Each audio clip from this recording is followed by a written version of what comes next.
Right, welcome to the Balearic Yacht Show, and today's session we are talking about current trends in charter.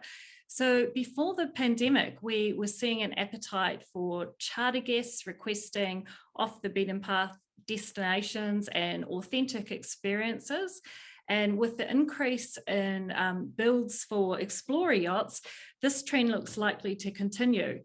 So today I'd like to cover off some of these talking points that will shape the charter market today and in the future.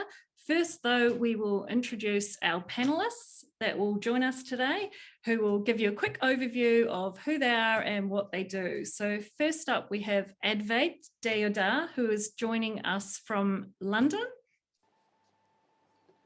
Hi, thank you so much for the introduction and for having me here today. My name is Advait Deodhar and I'm a broker with TJB Super Yachts in London. I've been with the company since the end of the 2016 season, and that was my first entry into yachting. I'm not like most others. I don't have experience of working on board boats, but I've been surrounded by boats and been a sailor from a very young age. So there's always been that connection to the sea. And yeah, I'm based in London, and I do a lot of charters in the Mediterranean. I do a lot of the Balearic charters as well, so I know the area extremely well. And I look forward to hearing from the rest of you. Thank you. Thanks, Advait. And next up, we'll hear from Hanneke Maljaars, who is joining us from Ocean Independence. Hi, everyone. Thanks for inviting me to the virtual Balearic Yacht Show. I'm a senior broker, charter broker at Ocean Independence. I've done it the traditional way, was yacht crew in the mid-90s, after which I went land-based in Mallorca for a number of years, moved to the UK in 2002, had a 10-year stint with Burgess Yachts, had a career break in between, and recently started with Ocean Independence. Thanks for having me. Fantastic. Now we're going to head over to our two panelists that are in the studio there in Palma. We have Marta Iglesias, who is a broker with Camper Nicholsons. Hi, Marta. Hi, everybody. Hello from sunny Palma. My name is Marta Iglesias. I'm a senior charter broker with Camper Nicholsons. I have been involved in the chartering of super yachts since 1991. I have worked with other companies before, had my own company, and as Rebecca says, I'm based here in Mallorca in the Balearic Islands, specializing in super yachts all over the world, but obviously focusing on promoting the Balearics as much as we possibly can.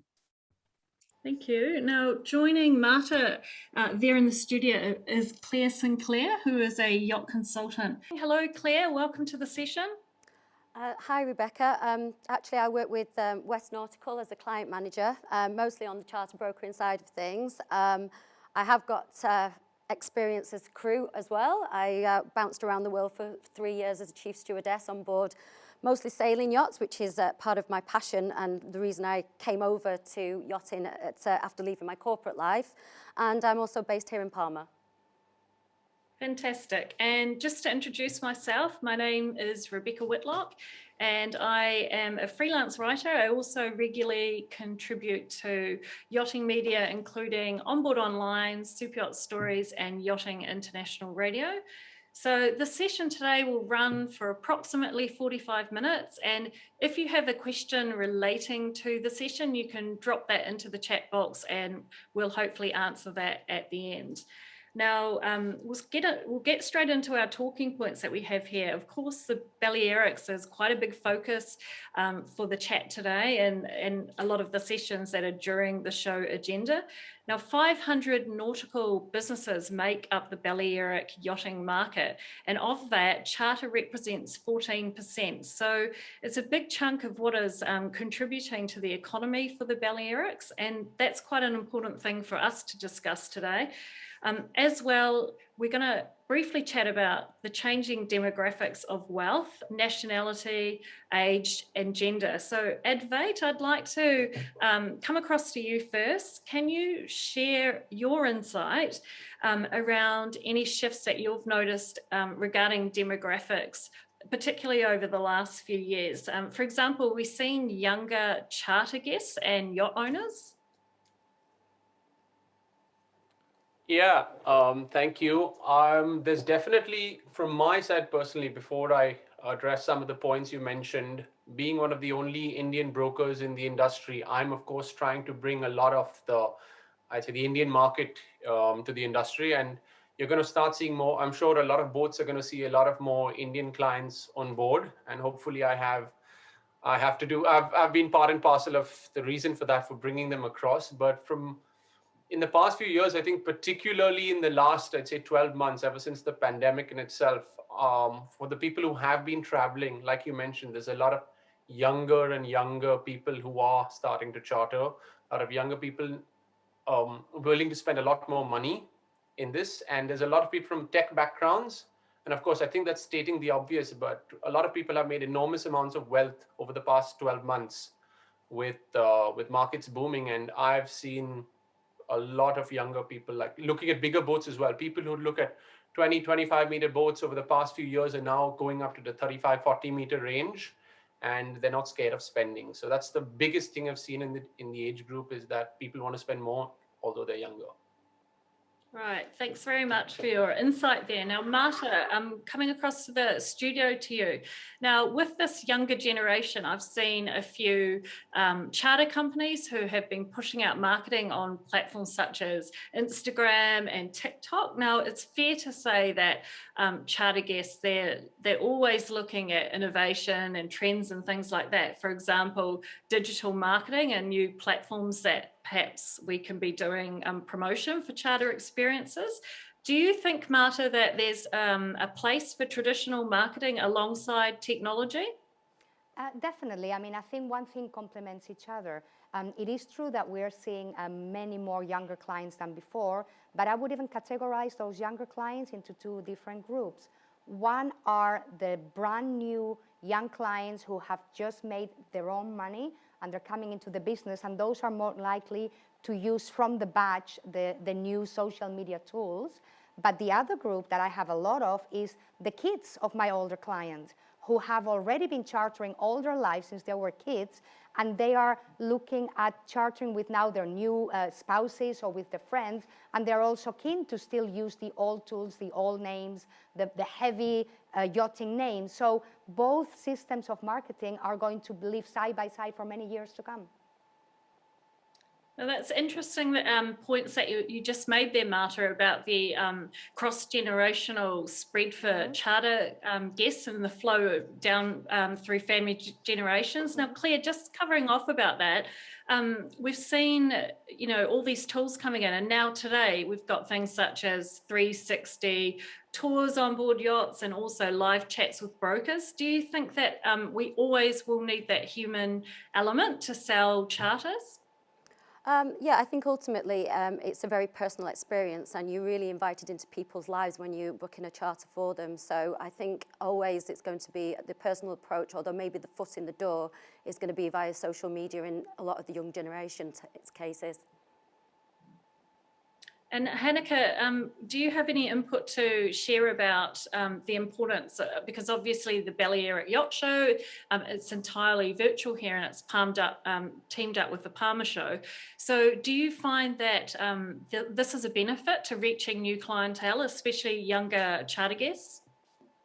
Oh, absolutely. I think it's almost a must, especially the past year where everyone has become virtual, so to speak. It's to reach the younger generation. Yeah, virtually is definitely the way to go about things, especially at the moment. And boat shows might become virtual too in the future. Yeah, we've definitely seen a lot of changes and innovation over the last 12 months. Now, just staying with you now, Hanneke, before the pandemic, I just briefly mentioned that there was growth from clients for off the beaten path charter experiences. Have you found that the past 12 months this has been your experience and that's been the type of demand that you've been receiving? You know, not necessarily, and it's really I think people want to go off the beaten track and are looking for that exclusive experience away from the crowds. However, it's the travel that's been the issue, trying to get to locations. it's trying to get to places, which has been the issue. Claire, just there in the studio, what are your clients looking for right now? Are there emerging destinations that you're receiving inquiries for? Well, actually, there are. Again, it's all about access and being able to get to these locations. I've got one client at the moment that's actually looking to do East Coast Greenland. Greenland's not open at the moment, but Iceland is, so you can use that as a jumping off position. I've got clients that are going out, it's not specifically a new area, but they're going out doing a surf holiday in the Maldives. They're American clients who can't get to Europe. And Thailand is also another destination that hasn't been on the sort of the usual milk runs, as we would call them, but is becoming an emerging destination, and certainly, again, talking about the younger generation, an area of interest for them. And Marta, because we've seen quite a few charter destinations that have changed regulations, recently, so perhaps for Thailand and Costa Rica, do you see movement happening towards those destinations in a big way? Or are we going to see charter guests and boats staying a lot to their traditional destinations? Well, I mean, I definitely think the hunger for new destinations is there. And as you were saying, it was emerging right before the pandemic, but then the pandemic put a halt to it in two different ways. One, as Claire mentioned and Hanneke mentioned, you could not get to those places. But then another one was that some clients, even if they could get to those places, they were concerned that if they were to get sick, that they would be in a very remote location, that they wouldn't have their facilities. So I think they have put those ideas on hold also because more traditional places like the Mediterranean, for example, last summer, it nearly became a remote destination because in very popular areas, you could be alone with your own charter boat, So they made the most of what they could do. Like we saw a lot of US clients that normally come to the Mediterranean, then enjoying New England, for example, much more than ever before. So the hunger to be where nobody else goes is there. It's just shifting shape a little bit at the moment temporarily until we can get back on our feet. Yes, of course. And Advait, now I'd just like to come back to you as a broker that's based in the UK. Now, what type of outlook have you and feedback have you been receiving from clients for the year going ahead right now? Yeah, thanks. So particularly for a lot of our clients based in the UK in itself, they're still very hesitant with traveling. And the problem being it's not going out because places like Croatia and certain other countries in the Med are open to allowing inbound clients. But the problem is coming back is where they have to quarantine. So although there is the interest, people really do want to go out and travel to the Med. They're just hesitant because when they come back, they've got to quarantine. And as for European clients, the clients based in Europe, I'd say in the past 12 months, at least last season, I booked more boats for European clients than I did for any others. And so I personally, from my client base, saw a huge surge in terms of of Europe-based clients wanting to charter. There was more than ever I've experienced before. So that was one definite change I saw. Yeah, and that's interesting feedback and, patterns that you really can't predict from how last year was actually taking place. Now, Marta, I'm based here in southern France, and with charter, we've had quite a few challenges over the past few years, and obviously travel restrictions are still ongoing for a lot of people trying to make it into the region. So can you share the impact of how you have dealt with the pandemic and dealing with charter inquiries being based there in Palma? Yes, well, I think we've all been through similar cases in which the 2020 season was very, very challenging in the sense that everything was new. Nobody really knew what was happening. If you were focusing on can people come to the Balearics, the answer was yes, but as Advait, for example, was saying, it was not so much the problem coming in, but going back to your place of origin, and everything was new. For the 2021 season, we are all better prepared. although there's still a lot of uncertainty when it comes to the different governmental announcements that will happen, I think we're all pretty confident that slowly with the vaccination campaigns, etc., things will be easier this summer, and we're definitely better prepared. So here in the Balearics, just to focus here a little bit, we are probably one of the safest destinations in Europe at the moment. We have very few cases. Our hospitals are not at capacity. I mean, there are minimum capacity in COVID cases, and it is very easy to reach from anywhere in Europe. The Spanish government has recently announced that as of, I think, the 7th of June, even people from outside the EU, as long as they're vaccinated, will be allowed in for tourism reasons. So I think we're going to be looking at a very heavy season. I can already tell you that at this moment, it's very difficult to find yachts over 35, 40 meters available in the Balearics in July and August. I mean, it's nearly impossible already. I mean, mind you, we never had as many boats as you have in the south of France, but those that we have, they're already fully booked. So we are going to be looking at a very, very busy season, definitely. Yeah, and it's great to hear that recovery spreading out across the Med as well. Now, Hanneke, going forward, what do you believe lies ahead for the Mediterranean and Caribbean seasons? Do you think that, do you also think that preferences have changed for the charter market? Not necessarily. I think those who traditionally charter where they wish to charter, they will go to the places that they want to go. Greece and Croatia seem to be popular at the moment, as well as the Balearic Islands. It's to do with the EU countries opening up. They have agreed a coordinated, stronger together approach, and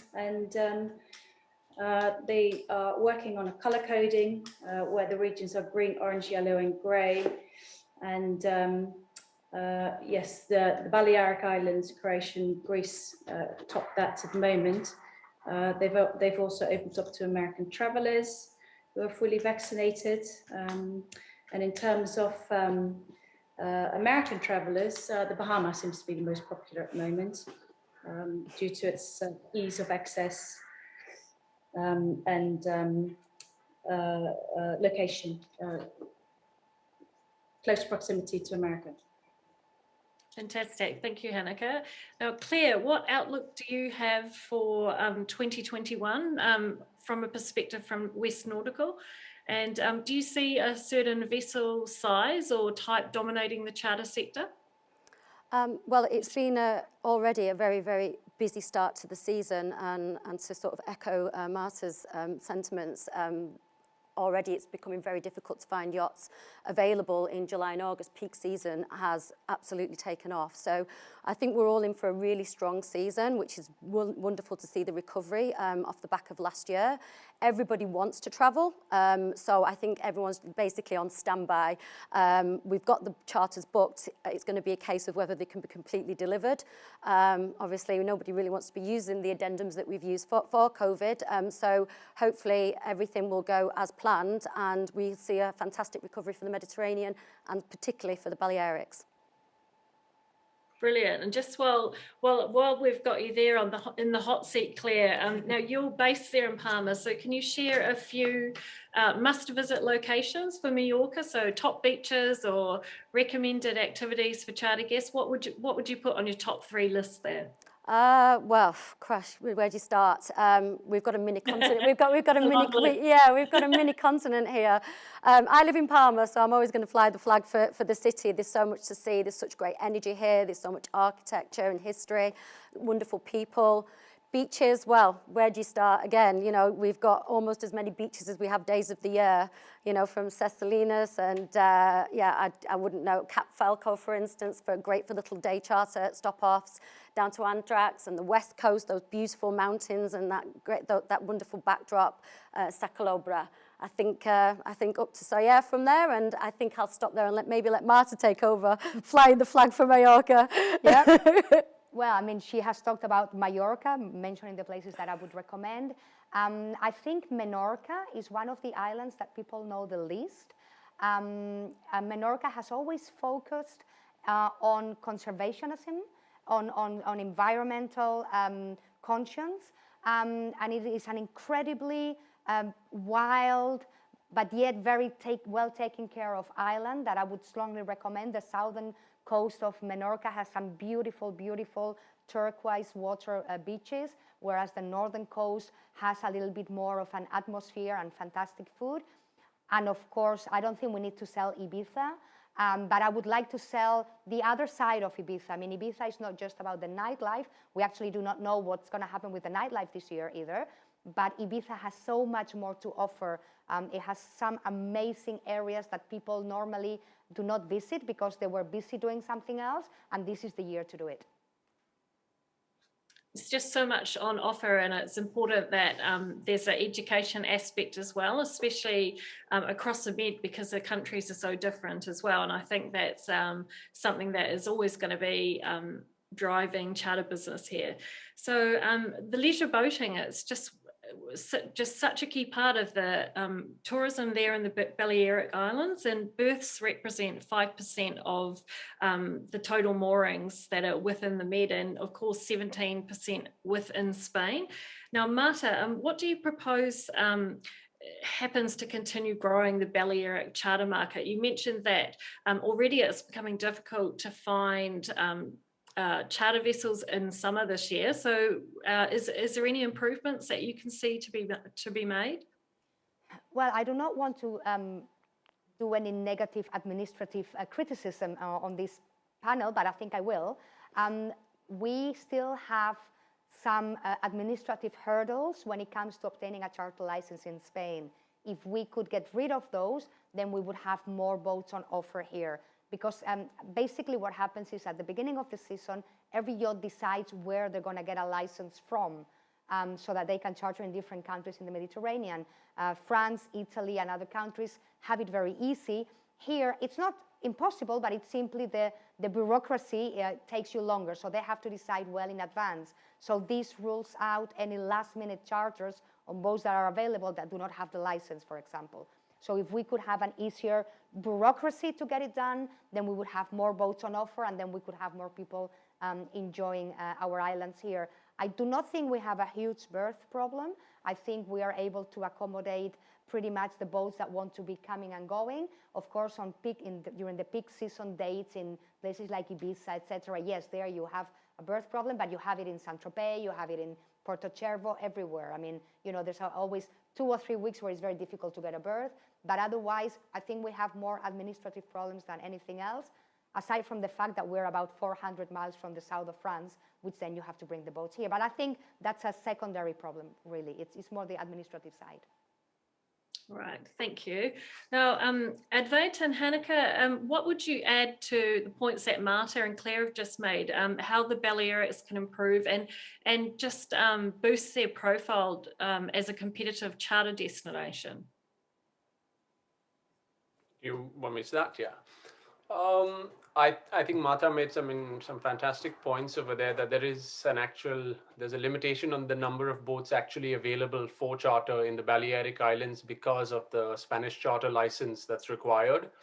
I think personally, and I'd love to hear everyone else's thoughts on this, what I've seen this year is a lot of my clients have actually started to show more interest in the Balearic Islands, and that's on the back of the new VAT regulations for Italy and France. All these years, Spanish VAT was a lot higher as compared to what you eventually ended up paying in France or in Italy by cruising into international waters. So with that 22%, as opposed to what you could get the 10% in France or the 6.6% in Italy, it made a huge impact. And a lot of people were hesitant, at least some of my clients were quite hesitant on the Balearic Islands because of this enormous VAT that was due. But I think now that it's almost a level field with the new VAT regulations, I think the Balearics is on the same grade as chartering in Italy and France. And I think the main thing it's missing now is just boats. And like Marta said, it's a bureaucracy problem, which we hope can be settled because there is interest, and the interest is just going to grow more and more in the coming years. We just need more bigger boats over there. Hanneke, do you have anything to add to the comments? No, I entirely concur with the rest of the panel. And what I think everyone is hoping that the season will be a little bit prolonged, going into at least October, towards the end of October. Yes, very much concur with the rest. It's great discussion points, and I think it's important that we've actually got panelists that are from different regions at the moment as well, and working in different zones, so we can get some feedback from you guys being the experts today. Now, we're over halfway through our session already, so we've got a few minutes up our sleeve, and I thought I'd just throw a quick fire question at each of the panelists. You weren't expecting this one, but I'm going to mix it up a little bit. So Hanneke, what would be your dream charter yacht and why? There are many explorer yachts out there. One of the more exciting ones at the moment is the 68-meter Ragnar, which is an explorer vessel. Google it, it's a fantastic boat. And I think it's fully chartered already, very little availability left. But yeah, it would have to be something quite exciting with lots of toys. Lots of toys on there, keep everybody entertained. Now, Claire, what's your favourite yacht interior on a charter yacht? Oh, crikey. That's difficult. That's really mean. Well, I've not been on the interior. We've not done a yacht show for a while. I'm going to go back to the one I used to work on. It's already had enough publicity, I suppose, but with Parsifal 3 from when I used to work on her sailing yacht. Really, really beautiful interior and super sleek boat. Love the Perini. Very, very sad to see what happened with Perini earlier this year as well. Yeah. Mm. Of course, and they're just so different inside as well. So it's always nice to give a bit of an overview of the exterior and the interior too. Now, Advait, if you could order one meal on board a yacht, what would the yacht chef be making for you? Wow, okay. I'm just going to throw in another answer. I'd want to be on Lunacia, somewhere in the Ionians or the Bahamas. It's my favorite boat, the 73-meter Fed ship. So I would want the head chef of Lunacia to probably cook up some Indian food, because I miss it. I don't get enough of it here in the UK. So when I'm chartering Lunacia for 2 weeks in the Ionians or the Bahamas, he's got to know what to prepare. Put the order in. Now, Marta, here's a quick fire question for you. What would be your favourite toy to suggest for a family yacht charter? Definitely not a jet ski. I think jet skis are overrated and abused. There's so many interesting toys at the moment in the market. I think something like an e-foil, they're now extremely popular. They're actually not very difficult to master, or at least from a beginner level. It's quite easy, but for a family outing, like if you have, mother, father, and 2 or 3 kids, definitely stand-up paddling. It's one of the nicest ways that you can get a family to maybe enjoy some of the Croatian, like little fjords that they have, or the national parks in Croatia, where the sea is always very calm. I think a family outing, the 4 or 5 of them on stand-up paddling, it's a fantastic family quality time. Fantastic, and so many ranges of new yacht toys and innovations that are coming out all the time to keep the brokers on their toes with what's happening. So thank you, guys. We are getting really pushed for time here, so we'll be wrapping up soon. If there are any questions from viewers who are watching this session now, you can just drop your question into the chat box and someone will get around to answering that for you. I just want to say thank you to all the panelists who have joined today for the session. I'm Rebecca Whitlocke, moderating on behalf of Onboard Online. Now, you can stay updated with the rest of the show agenda. The show is happening until the 6th of June. And you can go and visit the official show website at www.balearicyachtShow.org. Thank you, everyone. Thank you. Thank you so much. Thanks so much. Thank you.